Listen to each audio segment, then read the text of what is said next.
Hello, everyone, and welcome to Medford Happenings, a show for and about the city of Medford. I am John Petrella. The purpose of this program is to give Medford citizens facts and information to help you make informed choices. Today, we want to welcome two former Medford City Councilors, Mr. Bob Penta and Mr. Michael Marks. And I will say this, they both serve the city of Medford very well. And I want to thank you both for joining us. Welcome to Medford Happenings. It's our pleasure, it's our honor to have you guys on. Thank you. Thank you, John. Thank you, John. Okay, gentlemen, we're going to get right into, the purpose of the show. We're going to get into some questions. And, the first question we're curious about, we want to get started with, is we're going to ask you both if you can tell us what differences, okay, if any, do you see in this current council when comparing it to past city councilors? So in other words, what was different when you guys were councilors? You see any big differences? And we'll start off with that. And, Bob, we'll start with you first, and then Michael, you can come in afterwards. Well, the first thing that I've seen over the past 4 years, especially with this particular council, is how they treat the people when they come to the podium. And it's not very nice at times. And I've been a product of what they've done. They're not courteous. They're not willing to listen. They have an agenda sometimes, many times, has nothing to do with the city of Medford. And when you try to correct them on that, they don't want to listen to you. Also, the fact that they cut down the speaking times at the podium, another act that just doesn't speak well for good government. Because good government, as an elected official, you're supposed to just sit there, listen to what people have to say, and then get involved in your conversation. And that's, can I just detour one thing real quick, because it has something to do with this. It has everything to do with what we just went through to now to get onto your program, John. Right. Because when I was in the city council, we spent hundreds of thousands of dollars to make a Class A studio up at Medford High School, okay? Right. And to unfortunately have to do this late at night, not use that studio, that's there for the people, for public access. That's what it was there for. And the city administration uncomfortably has made this very hard for people like you, who does a wonderful job in bringing both sides in, not to be up there. Right. I'm just upset, to be honest with you. Okay. That's why we're not at the studio, okay? All right. I can appreciate that, Bob. Michael, anything you want to add? Yeah, I mean, when I first got on the council was known as the People's Forum. Right. It truly was the only place in the city that residents can go up. And at the time, it was once a week, which I think many people prefer that over every other week now. And residents could come up on a host of issues that impacted their daily life. And we as a council would open up, allow them to speak. We had rules regarding time, but if someone took their time out of their schedule to come up there, we were very gracious with allowing people to speak.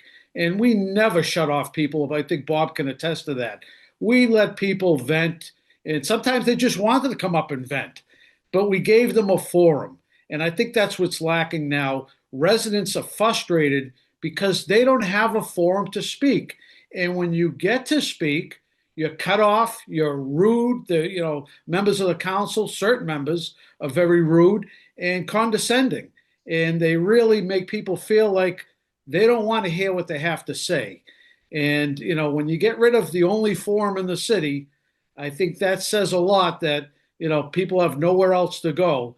And in my opinion, if I was back in the council, that would be the first thing I would fight for. More increased public participation, allowing residents to get up and vent and air their concerns, and make it truly the people's forum. And that was, as you remember, Bob Mayako used to say that all the time. This is the people's forum. Right. And, I always remember that. And I said, you know what? This is the one place they get to come up and speak and be heard and, by their elected officials and give them the opportunity. As Yeah, an addition to that, John, yeah, hopefully, if a majority of these new independent candidates get elected, one of the first few things that they do is they bring back the weekly meetings, number one, and number two, they bring back the 5-minute rule to let people speak. And if it means speaking more than once, so be it. Listen, some of the issues that are going on right now in this city demands an awful lot of the people's input, because that, unfortunately, is what's causing this election to go forward. They're not right, being heard. And you yeah, have this group of people that are on the council right now that only think one way. They will not open up their brain to listen to an opposing opinion. right, right. It, it, I appreciate what you guys are saying. Yep. and if I could just add, John, Sure, they're using the agenda against residents. Right. And when I say that, you could be on the agenda and not be heard for 4 or 5 hours. And to me, if you have a group of residents that come up all on the same issue, there's no reason that would have never happened under our watch, myself or Bob Penta or the other members of the council. If we knew there was a group of people there, we would always suspend the rules and allow them to speak first. They weren't waiting 4 or 5 hours to speak. Now it's being used, the council agenda is being used as a tool to stifle people. And that, again, is not right. And, in my opinion, these are the things that we have to look at. There were a host of changes that were made to the council rules, in my opinion, that do not benefit residents of this community and allow for public input. And, the new council that comes in hopefully will change a lot of those rules back to allow for more public participation, allow for people to get up there in a timely fashion and speak and move the issues along. And that's not happening right now. right. And I agree. I mean, I think that you guys hit some good issues, and I have to agree with most of what you're saying. All right, so we'd like to get we have you both here, so we'd like to get your views on some current issues. And the biggest issue that I see right now in this city, no matter where you go, people are talking about it. We've talked about it on a regular basis. Every candidate that we've had on, this is a very important question. A lot of people are very concerned, and that is, this proposed zoning in Medford. What do you guys, one at a time, just give us an idea. Where do you stand with this zoning? How do you feel about it? Where do you think it's going? We'll start with you, Michael, this time. What do you think? Where are we going? Right. So the major concern I hear right now, and there's a lot to zoning. If people don't know or not aware, zoning, in my opinion, is the lifeblood of a community. That's the backbone of a community, how it's zoned. And I think what's currently happening right now is the push from 6 members of the council, excluding George Scapelli. He's been very vocal about being opposed not to zoning changes, but to the elimination of single-family districts. That's going to have such a major impact on the neighborhoods. If you look at the Lawrence Estates, if you look at North Medford, if you look throughout the community that have single-family neighborhoods, the Brooks Estates, and all of a sudden now, zoning for single families is going to be gone, and you're going to allow up to 3, 4, 5 units in each lot. That makes for high density housing. It makes for increased traffic, increased congestion, increased lack of parking. There's a host of concerns that everyone in this community should have. And that's not to say we don't need additional housing, and in particular affordable housing.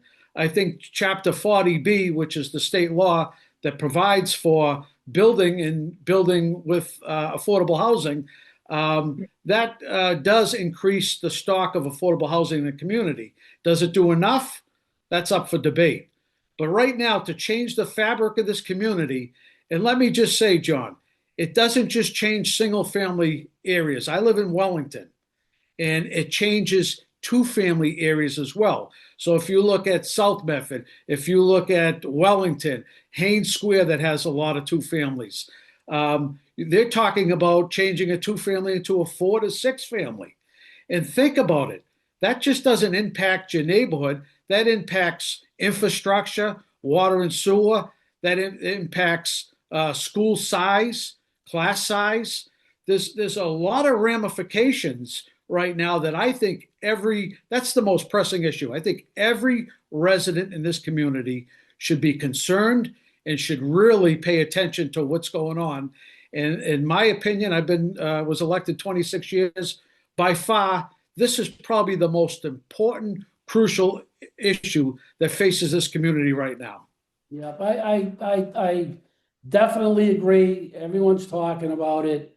And that was a great answer. Bob, you want to add something to that? Yeah, I would, Zoning, that's what yeah, we're gonna do. I do. The fact of the matter is this whole issue had its initial beginning a couple of years ago on the Salem Street area. A lady by the name of Cheryl Rodriguez, a great warrior for the neighborhood, was out there, and they eventually came to an agreement between the neighbors and as to what was being proposed in the city, and the city council, this city council wanted to go against it, and they did. And it was a pushback, okay?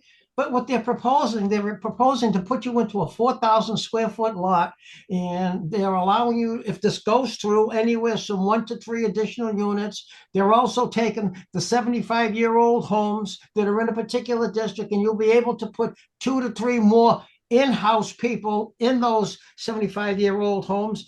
The streets, the setbacks from the street and the back, they're changing all of those. So wrapping up what Michael is saying, even if a developer were to come in and this was going to take place, doesn't people realize that the developer's buying the property? So he's going to be paying a lot of money. Then he's going to have to pay to develop the piece of property. So if you think you're going to sell that to a lower moderate income person, no, because he's going to want to get his money back. That's for sure. And then add on to that, if it has an effect on the school system, for which it will, all these people coming in, somebody's going to have kids. And right now the school system is at max at these elementary schools. What are we doing? So the planning here is absolutely ridiculous, okay? Right. And once the mayor got a hold of it, I believe it was in August of this year, she sent a letter to the council and to the planning board to let's just push back. She didn't realize, I believe she said she didn't realize that the pushback was so strong from the neighbors. And as a result of that, it hasn't gone anywhere. But the sad part is this, John. This is the sad part. You've got 7 independent candidates that are running, and hopefully they get in there, at least the majority. Because if they don't get in there, the unfortunate part is if 4 out of the 7 get in there of the present city council, which are OR revolutionary, they're just going to go forward with this change in zoning. And this is going to really send the city into a tailspin. You won't recognize Medford after this. Right. No, I know. It's not a good thing. And thank you guys for the answer. John, can I just add one thing, John? Sure, Michael. Yep. Just because it's important to know, I think, for the viewing audience, that this zoning initiative was on the fast track, and there were countless meetings and so forth, and people have spoken up that they were not just opposed to it, but they thought it required more investigation and more community input. And it wasn't until the election started to approach that this current city council, 6 members, put it on hold temporarily. And when I say temporarily, I mean temporarily, until after the election's over.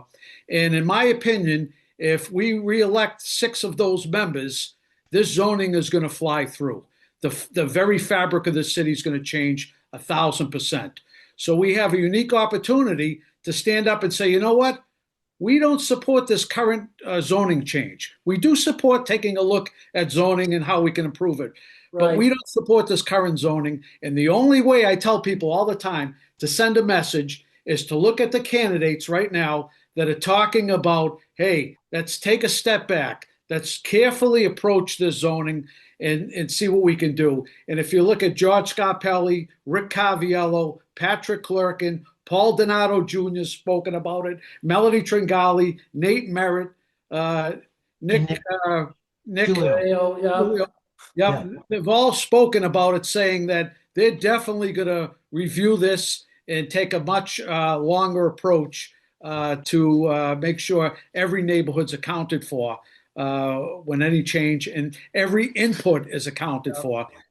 So I think that's key. And when I tell people, because we still get calls, Bob Penta can attest to this. I get calls Yes. all the time, I and know. same way you probably do. And Yeah. people say, Mike, what do you think? And I tell them. I say you get the government you deserve. So That's if you right. want to reelect the same people, you're going to get this, especially the zoning jammed down your Right. throat. And it's gonna John, happen. We know it's gonna happen. No John, one doubt. step further to that. Sure. One step further to that. If this were to go through, you could get a hodgepodge on on the same street. One side of the street will be zoned one way, another side. It depends on on how the development is going to take place. Medford, this doesn't belong in Medford right now. Right.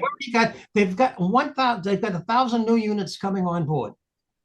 And if the Right. city was so concerned about affordable and low-income housing, they should be going out there and look at pieces of property. A classic piece for them to take would be the car barns on Salem Street, because they're Right. getting that for nothing. They're getting that from nothing from the MBTA. And make sure that the MBTA cleans the land first, okay? Yeah. But Yeah. we could go on and on. Like Michael says, we could go on. There are No, so I many know. nuances to this here. Right. Like I said, right now you're allowed to put an additional 900 square feet unit on your house. But if you can go, the state allows you, you can go back to the city, get a special permit from the city, and you could put two on your present existing Right. house. Yeah. So Doesn't make sense. you've got to read what they're proposing. It's crazy. It's Right. absolutely Yeah. crazy. John, All right. not to belabor it, but one Yeah. other point, because this is an important issue. Back several years ago, when I was on the council, there was the housing production plan. Yeah. This plan was commissioned by the city, and we brought in a private consultant, and they brought up creative ways in order for us to create more affordable housing. And one of the major pieces was to look at, I believe at the time there were some 300 and something odd lots in the city, and most of them were under the billable size, the buildable size that you can Right. do in the city. And at the time, the housing production plan was going to take these lots, either approach the city or approach people that own these odd lots that can't build, and turn them into buildable lots for affordable housing and give an incentive. And so you're talking about a massive project, which would be another 300 or 400 additional affordable housing in the city on lots that are already there, already Right. owned. People can actually sell their lot off if I had a Right. little piece of lot and build affordable housing on it. And there's been no consideration by this current council. They only want to come in and create high density housing and Right. just jam things into people's neighborhoods. That's not a way of doing it, John. No, I agree. I agree with you guys. All right, I want to keep moving on here. We really probably we're trying to cover an awful lot. The next big thing, it's also on the ballot. That's going to be on the ballot is the proposed charter.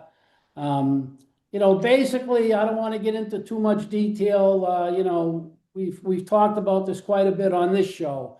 Bottom line, are you in favor, not in favor? Why or why not? And, just try and be brief about it. And we'll start with you, Michael. Favor, not, and why not? The charter, correct? Yep, the charter, yep. Yeah. So I understand this is somewhat of a contentious issue, and when I was on the council, I was the first member of the council to bring forth a petition to be sent to the state legislature for a charter review. And believe it or not, it passed 4-3, I believe, at the time. It went up to the State House and sat in I think it was the Home Rule or Local Affairs Committee. I think it was the Local Affairs Committee, and sat there. And we finally reached out after it was there for months. And come to find out, the chairman of the committee said he didn't think that the 4-3 vote was enough to move that forward. And, it's a majority of the council. We speak for the residents that we Right. want to, initiate this process. But needless to say, it died within the State House. State House. I support the 2 years worth of work that was done by a lot of good people in this community that sat. They had countless hearings. They met with countless people, countless boards and commissions, and came out with what I think a good working document and something that is it perfect? Absolutely not. But at this point, I don't want to throw the baby out with the bathwater. And I think we have a decent document to work with. And for instance, ward representation. I've always supported that. I think it's important to make sure that every neighborhood, every ward has someone that you can say, "Hey, that's my city councilor. I see him Right. 3 times a week. He lives in my Yeah. neighborhood. I see him at Stop and Shop," or it's really bringing the city back to a real small neighborhood level. And I think it's a good form of government. So I support most of what's in there right now. Am I happy with everything? No, but this also calls for a periodic review. Right. The charter. It hasn't been looked at in 39 years, and I think this is a good start. And hopefully, it is just a starting point. So Right. I'm going to support it, and I'm telling people that I know to give it a shot, and then we can always look to tweak and improve going forward. Thank you for the answer, Michael. Bob, yourself, support it? Yes, no? Not for anything. This is where Michael and I part ways because no, seriously, because I know a lot of work went into this, okay? And having served for many years in this council, I was never even asked for my opinion by the group of people. That's number one. Number two, Michael's for ward councils. I'm not for ward councils. I don't see any need to increase the annual budget by a minimum of $120,000 to add 4 more councils on there. And then at the same time, make the financial corrections in the council chamber to put the people in there. Then Point of when you information. get into Point of information. yes, Does that still work? Point of information. Yeah, Go it ahead. still works. You see how I got Bob to stop talking Yes. quick? no, Point of but that's That always okay. works. Right away, it went in his head. He said, You're "Point of bringing information, back stop good talking." memories, Michael. These are good memories. So I'm not advocating to increase the budget line for counselors. It could be done very simply. Right now, councils make on an average $30,000. Right. The at-large councils make 30. The ward councils make 15, 17. I'm not advocating to give them additional money. I Right. just think it's a better form of government. So I don't want people to believe I want to increase their salaries. That's not what I want. Well, let's put it this way: whether it's 30,000 or 17, you're still going to be increasing the budget of the council. That's number one. Number two, they have a thing here on page 8 of this new document, which is 54 pages long, that the city councilors can submit expenses and their costs for being a council during the course of the year. So let me remind everybody, including you, Michael, when we were on the council, the IRS came in and said you could not do that. So whatever you were going to be getting for your expenses would have to just go into your salary, and that's how it was corrected. But this is included in this particular budget. In this particular piece of legislation. The mayor serving for 16 years, but there's no term limits for the city council or the school committee. And that's not right either. Also, the idea that the school committee would have 2 wards put together, why they couldn't agree to come to 11, I don't know, but 2 wards put together, because in one of the 2 wards, there'll be a school. So at least there'll be a school for every 2 wards. That doesn't make any sense. What happens if another ward and in the future years decide they want to have a school, or they're going to need a school because of the increase in the population? They should have just left the school committee alone, 7 members at large, and then they decided to take the mayor off the school committee as to being the chairperson, because now she is nothing more than a member.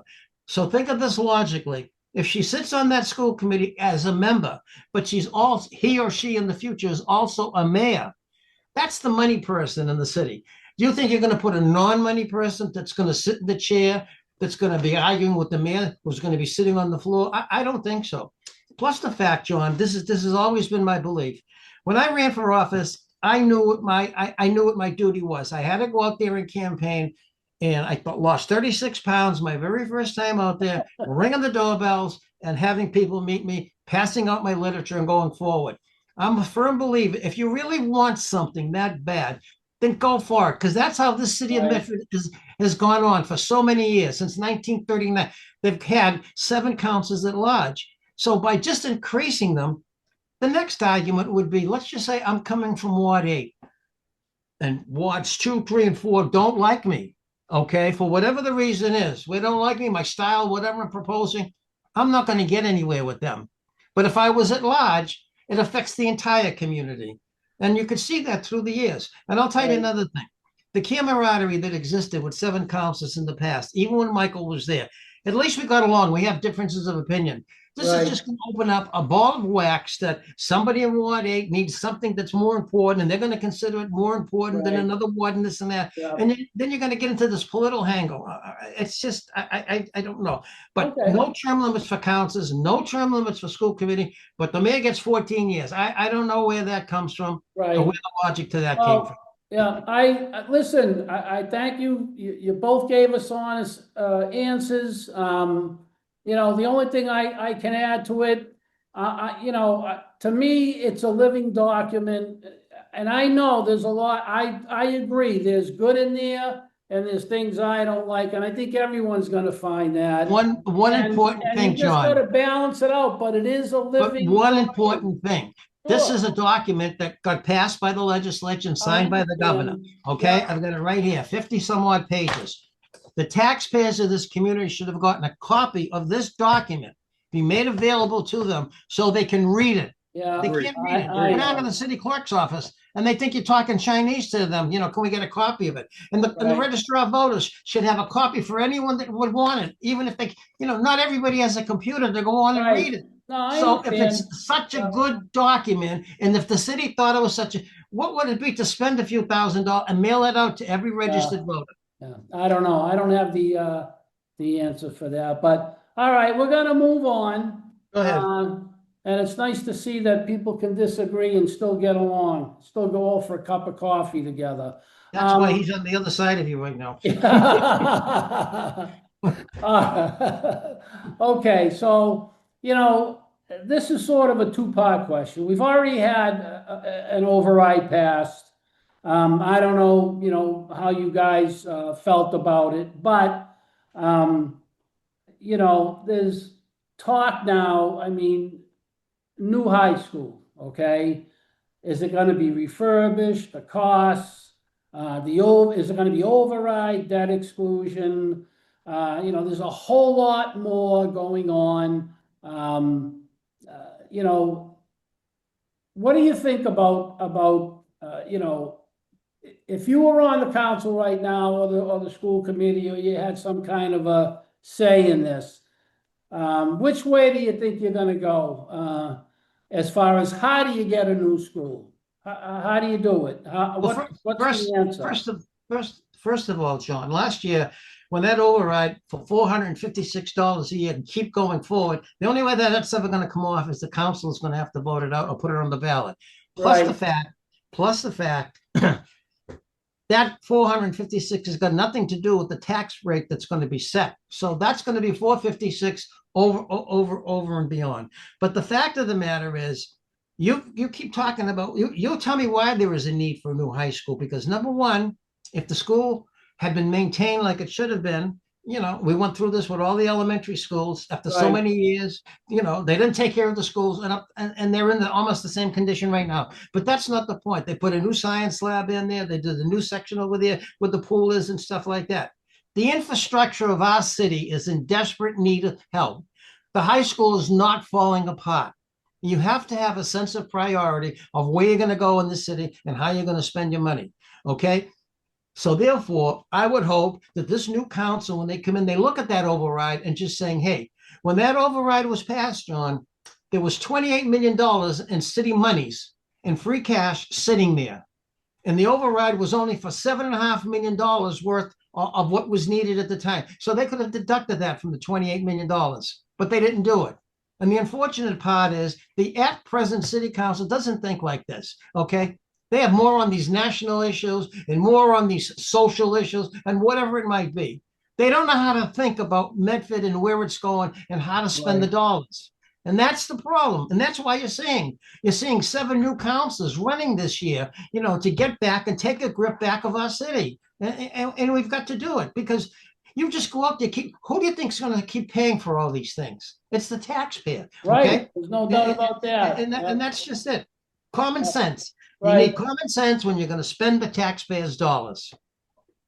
Michael, Not- thank you, Bob. Michael, same question? Yeah, I think, it's great to propose new things in the community, right? I Yes, think everyone would like a new high school, a new fire headquarters, even our elementaries and middle schools now are 25 years old and they're getting up there to an age and right, require a lot of work. I think what you have to do is make a case for it, right? And if we need a new high school, you have to say, what is enrollment like? Do we anticipate enrollment increasing? That high school was built for, I think, 3,500 or 4,000 students, or maybe even more than that. It's at less than half capacity right now. We just got a few years back school building assistance money, millions of dollars, like Councilor Penta said, to do science labs and so forth and rehab the high school pool. And I know they put a new roof on it. And we got 90% on the dollar. Not now. I was on the school committee when we actually proposed going from neighborhood schools to centralized schools. And at the time, that was a huge issue because people liked having the neighborhood feel, right? Your kids walk to school, everything's within the neighborhood. It was a tough decision, but it was one that I think was warranted at the time because of the age and condition of our schools. right. We were able to give our kids state-of-the-art facilities in these schools now. So I think, honestly, more due diligence needs to be had regarding the need for a new high school. And as Councilor Penta mentioned, there's a lot of needs out there. And I think looking at a new high school, you're talking anywhere from 200 million to maybe $300 million. And then displacing kids throughout the course of a whole school year and maybe even longer. So there's a lot to look at. It sounds great. But I think honestly, we need to see what type of reimbursement, if any. Yeah. If you worked for the state and Medford just got 20 million from you, and then they're coming back saying, you know what, the 20 million you gave us, we're going to rip that down for the science labs, and we Right. want money to build a brand new school. It'd say, we just gave you 20 million, Right, yeah. 10 years ago. Now you want to rip it down? So I don't know. I think there's a lot. I'm not opposed to a new school, but I really think that we haven't done our homework. I want to jump in there because he brings up a good point, Council Marks. The fact of the matter is, every year the state auditor was supposed to have an audit of the expenditures of the new schools going forward until they were paid off. Okay, and while that was supposed to be 5% of the budget of each school, 5% of the budget of each school, it never took place. And because it never took place, those schools just fell into disrepair. You could go into the Brook School and you'll find, I don't want to name any schools. I mentioned it by mistake. I hear you. But the fact of the matter is this, John, okay? It's your elected people. And if they were doing their job, they would have realized that money should have gone in there. There should be no reason to be spending hundreds and millions of dollars to refurbish new schools. It doesn't make any sense. Right. So before you get to that, drive down the streets, look at your potholes, look at your sidewalks. And if you want to talk about something crazy, talk about the crazy bump outs all over the city, okay? You tell me what that's going to serve. You're jumping ahead to my next question, by the way. Go ahead. So thank you guys for that. And I'm going to let you answer this first, Bob, all right? Go ahead, sure. Because that is the next question, because oh my God, it's like unbelievable. There's talk about bump outs, Salem Street, the traffic in Medford, all the Safe Street programs, congestion, the sidewalks, the bike lanes. We need street repairs, sidewalk repairs. I mean, we can go on and on and on. Right. So, it's a lot to get done. And it seems like there's just too many things all coming But there together. again, Some of it has no rhyme or reason, so. there again, you say a lot of things need to be done. You can go back to maybe a year and a half ago. This all starts in West Medford, coming from Winchester, not being able to take a right down Plaisted Road. They put those stupid cones there. And as of last a few months ago, what do Yeah. they do by Osborne Road? They shut the street off. For what reason? Okay. And then you have Council Lazaro, Emily Lazaro, trying to take credit for the Salem Street Rotary. If you look at that, the first snowstorm, that traffic is going to be backed up into 93. It doesn't make any sense. You Yeah. go on Main Street by Stanley Road or Stanley Street. They're all over the place. Compare that to a legitimate street that needs to be Riverside Ave, where Council Marks live. That really needs to be rehabilitated. High Street, going from the Winthrop Street Rotary up there. You wonder what the hell is going on. Right. Who's running the city?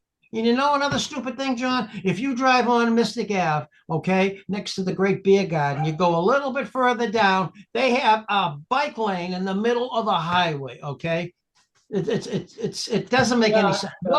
Whoever's running these things, department heads, you could go to, we won't get into it, but go ahead. No, Go ahead, Mike. I hear you, and I see that on Mystic Ave, and I just, geez, I haven't plowed a street in about 40 years, Bob, but I see those plow trucks. I'm like, I see these bump outs, I see these rotaries. I mean, fire Look at trucks. Haynes.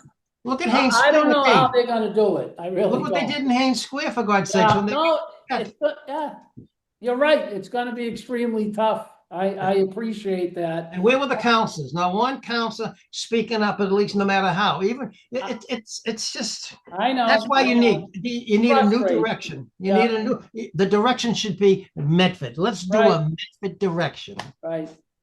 Michael, same thing, same question. I'm not gonna repeat the whole question, the bump, and I know you ride a bike, Michael, It needs or tires. it needs tires, you're right, Bob, but I know Michael does, he's a bike rider. He rides that bike a lot, so what are your thoughts on what we're talking about, Michael? Right. So you know what? Traffic calming, when I was on the council, I'd probably say it was my number one issue. And I fought hard to make sure our crosswalks were relined every year and so forth, to use thermoplastic rather than paint because it lasts 5 years and paint, fades away after a They gave you year. a hard time on that. Yeah. There were a lot of issues, but one issue, John, that no one talks about, and it has to do with roads and sidewalks, is right now we have roughly 730 odd streets in the community, of which more than half are private ways.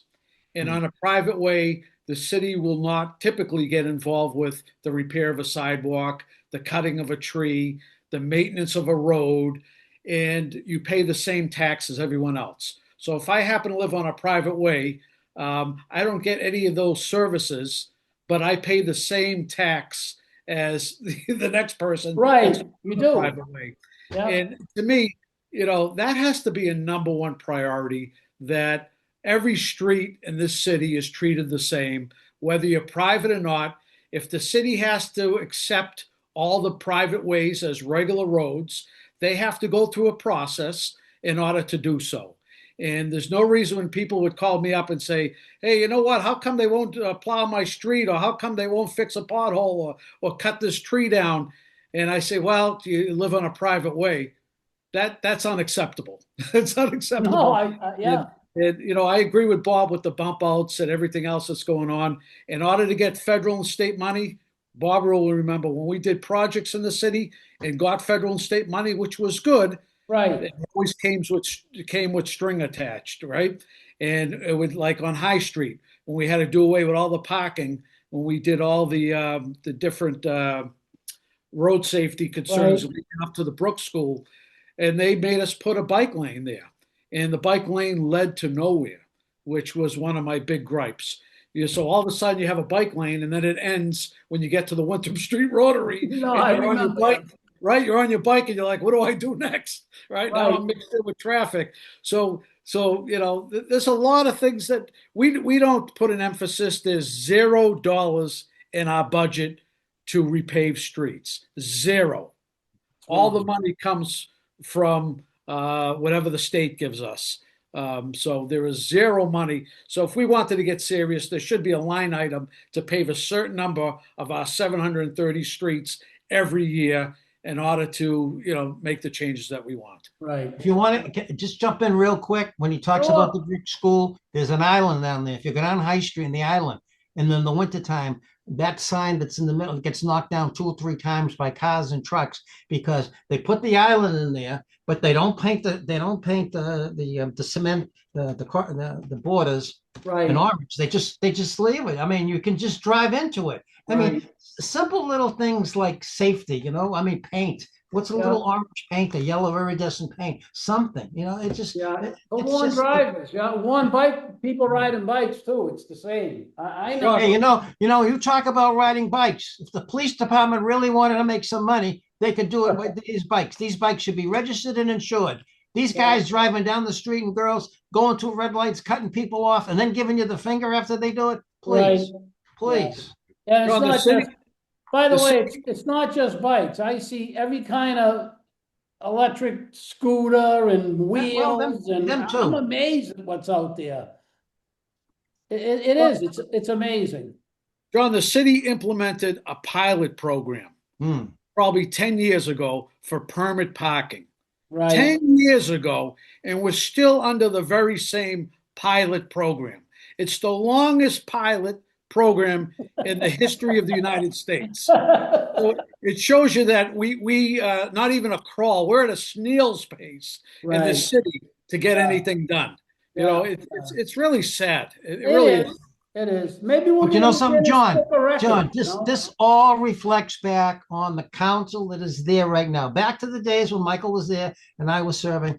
I mean, you would get a few things done in this, and No, you'd have you the did, yeah. conversation. You cannot, the last 4 years, you could not go before this council, express your opinion, especially if it was contrary to theirs. And when they cut Right. everybody from 5 minutes down to 3, Yeah. forget it. That's it. It's an Street agenda and, yeah. It's John, not street sweeping. necessarily, you know. Yeah. We do street sweeping twice a year in the neighborhoods. Yeah. Surrounding communities do it weekly. Yes, There's no reason why we do our thoroughfares, but the neighborhoods. I live near Wellington. The Right. debris that flows up from Dunkin' Donuts and all the stores down there, yeah, I it's know. incredible. Yeah. And there's no reason why we can't have a street sweeping program. Right. Really. Yeah, You it'd be know. nice. It'd be nice. I got one last thing for you guys, and this That'd has be been good. great. I've enjoyed this show. I have. So I wanted to bring up, the police, the fire departments. We know. Well, I don't know, but it seems to me, I mean, the fire department is like, for whatever reason, they've been put on a back burner in this city. They need a new building. There's so many things, but let's talk a little bit about that. The fire, the police, what's going on. I don't know who's got a contract, who doesn't anymore. But there's a lot going on with them.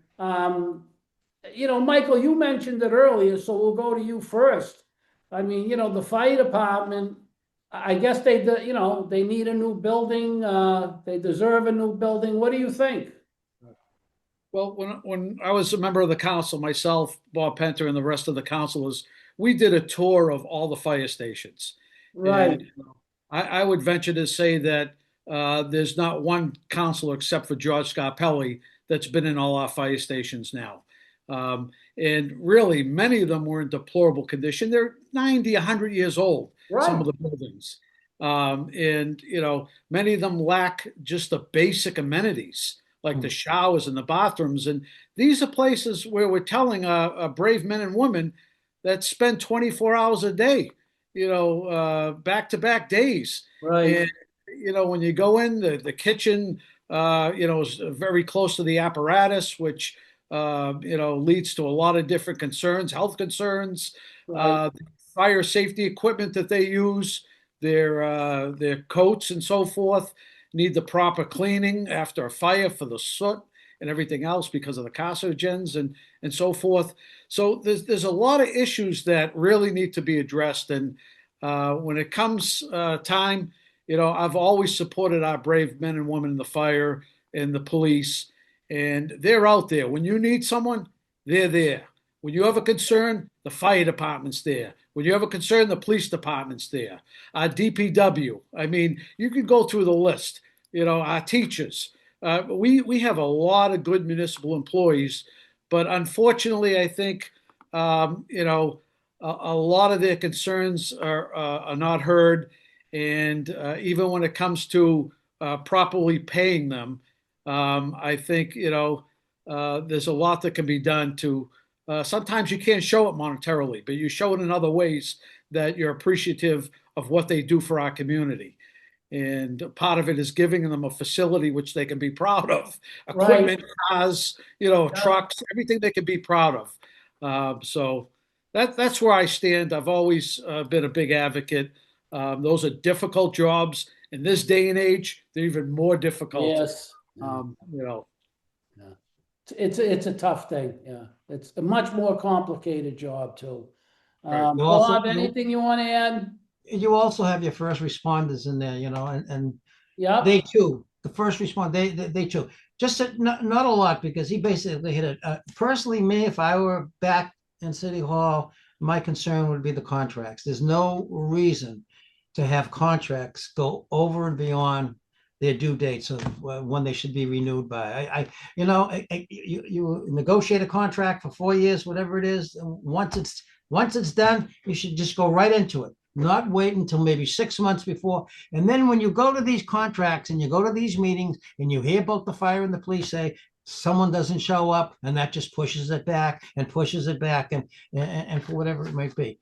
I think there needs to be a new direction that's looked at personally with the council and the fire and the police and anything that does with public safety, because that's the mainstay. If you don't have a safe city, what do you have? You have nothing. You can say anything you want. DPW, do they have enough people? Who knows? Seems like they have enough equipment, but if you look at the issues, the guys will turn around and tell you they're being told to go here, there, and everywhere. You know something, John? I'm just going to go back. Sometimes I repeat myself, and I apologize, but I don't apologize because I don't like to repeat myself. I don't like to say the same thing over and over. Right. And if this administration, and I don't know how they're running it, would take more of an active position with the council and start to share what the needs are and what the concerns are and what the finances might be or has to be or what it should be. And yes, that's one of the things they do address in the new charter. That's okay. I'm glad they put it in there. But it's not going to get corrected unless there's a meeting of the minds. Why should we, sometimes when you're there, have somebody come in and they start talking about, their concerns and for the city, and they'll turn around and say, well, we don't want to say anything and this and that, but it bothers them, that's just it. It's the whole idea of having communication and common sense. If we can afford it, we can afford it. The best example, am I going to spend almost $300 million for a high school, or am I going to look at these streets and these sidewalks and the public safety that's really needed? And the concern of the public safety of the elementary schools that are there right now. It's a shame that they're spending millions of dollars. Rick Caviello, when he first ran, I'll never forget it, in his first term, and he made the comment that the schools, and that's when he got elected some 12 years ago, the schools were at $1 million a year repair rate. And now it's even more than that. Oh. That's absolutely should have never happened in a million years. That's management. That's poor management. Yeah. I just look back, I mean, to the days when, everybody seemed to get along. I can remember you guys in meetings, you guys, back in the day, councils, they'd have their arguments. You'd go back and forth. But, the difference is when I watched the council years ago, when you saw things happening and working with all these different departments, it was all for Medford, like you were fighting for Medford. And that always impressed me. And I got to be honest, I don't see that anymore. It's just, it seems like everything's fragmented. There's a divide in the city. I don't know what the reasons are, but there's just a lot of division, and it's sad. It just, it makes me disappointed sometimes that, we talked about a lot tonight, and you know, there's a lot of good that's still going on in this city, but we definitely need some change. We need some good people. But you know something, John? You say Yeah, there's a lot of good in the city, and there is. There's much more good. There are many more good people than there are. But the unfortunate part is when you serve in politics, what you basically see most of the time is what needs to be corrected. It would be great to go to a council meeting and just oh, wasn't this great? Mary's kid got a scholarship, blah, blah. It would be great to do that, but it's not happening. And that would be abdicating your responsibility because you're supposed right. to be looking out for the city as a whole. Okay. And I don't care whether you're a ward council or a council at large. No matter what you vote for, it's going to affect the city as a whole. And Right. that's how I looked at it. That's how I Yeah. looked at it, and I still look at it that I way. know that, Bob. Like I said, at the start of the show, you guys served this city well. I can go on for, geez, I don't know, a couple more hours with you guys, but Go ahead. unfortunately, John, we got, can I add one thing, John? sure, Can I add just one quick thing? I think we have to remember we elect Congress people to go up and work on national issues for us. We that's elect correct. our U.S. Senator to go up and work on national issues. We represent our council to work on local issues. And as far as I'm concerned right now, this present council is more concerned about working on national issues and has forgotten about local issues.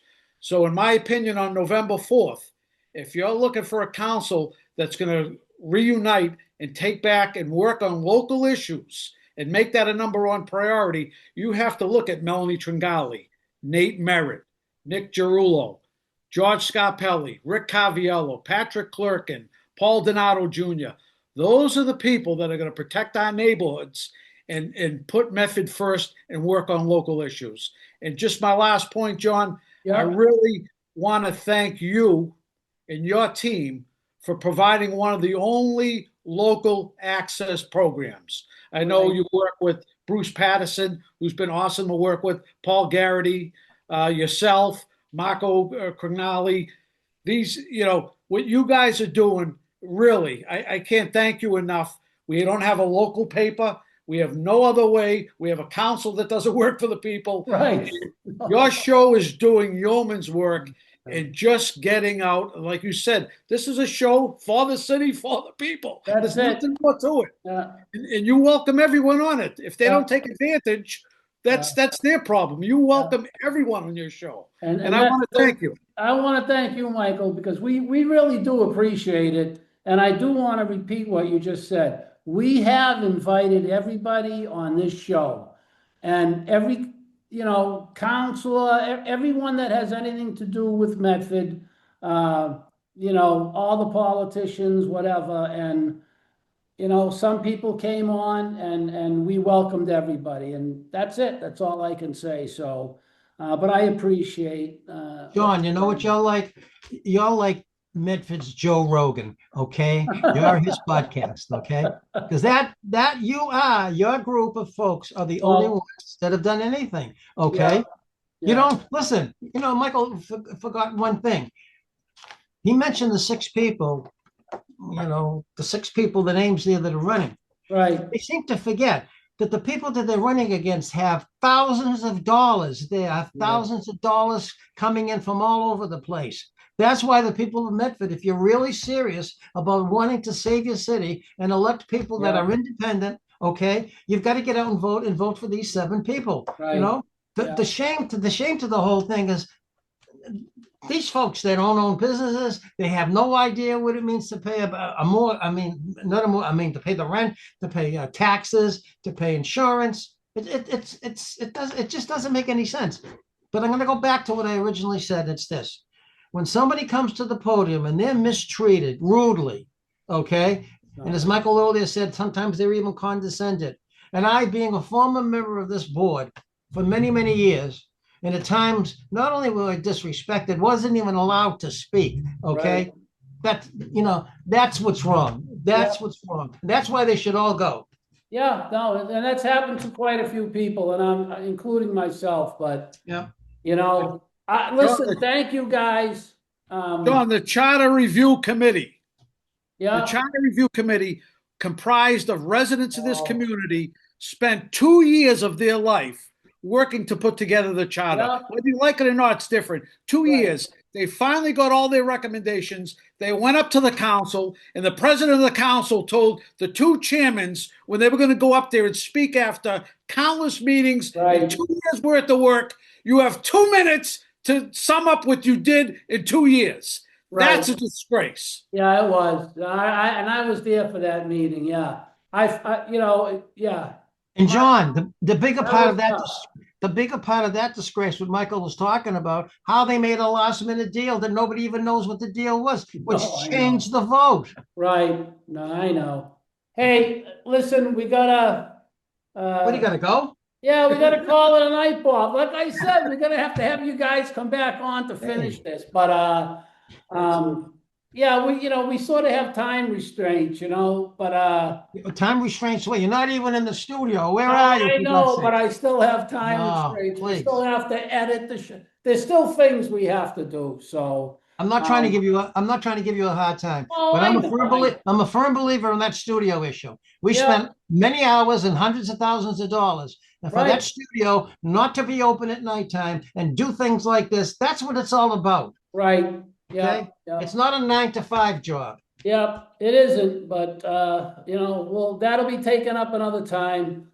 Thank you, Bob Penta. I Yeah. want to thank you, Michael Marks. We really, really appreciate having you on the show.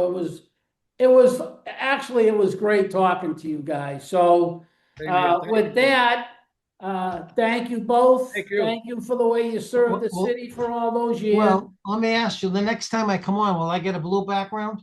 Yeah, we'll make sure you get a Yeah, new yeah. background. We'll See you come later. to the Thank you. house and we'll come to the house and bring you one, Bob. Thank you, guys. Have a great All right. night. Thanks, Thank you John. both. Okay. Okay, I just want to once again thank Bob Penter and Michael Marks. Thank you guys for joining us on the show. I also just got a couple of announcements we've been asked to make. And one of them is we want to let the audience know that if you need a ride to your polling place in order to vote, you can call this number, 781-858-0240, and you will get a ride to vote.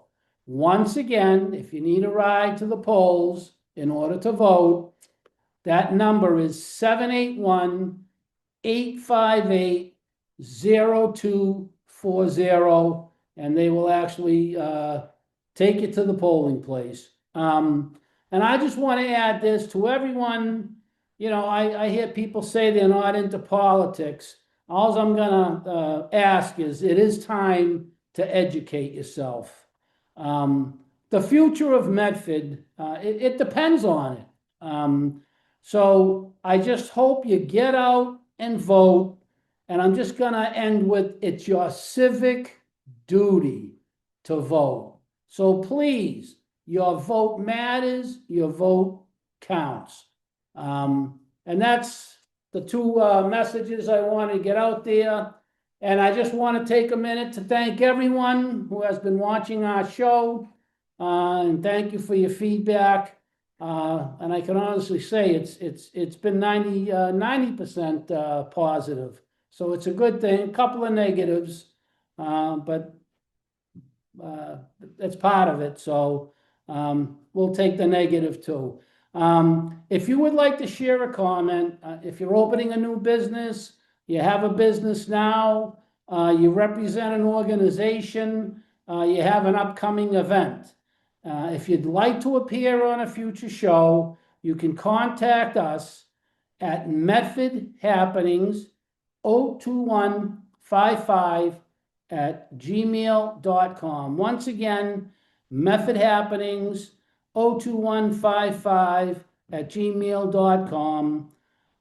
We got a lot of great shows coming up. I'm not gonna spoil the surprise, but we do. We got some really good shows coming up, so look for those. You will be able to see replays of this show on Method Community Media. Usually it's Monday, Wednesday, Friday at 6 or 7 p.m. And you can also go to a fantastic website. Even though it's ours, I can brag all I want. It's a great website. Everything you could possibly want to know about Method, what's going on. Bruce Patterson takes care of that website. He does an incredible job. It's well worth the look. And you can go to the website, which is methodhappenings.com. I guarantee you're going to like it. So take a look at it. You can also find us on YouTube. Method Happenings on YouTube. Just go there and we'll pop up.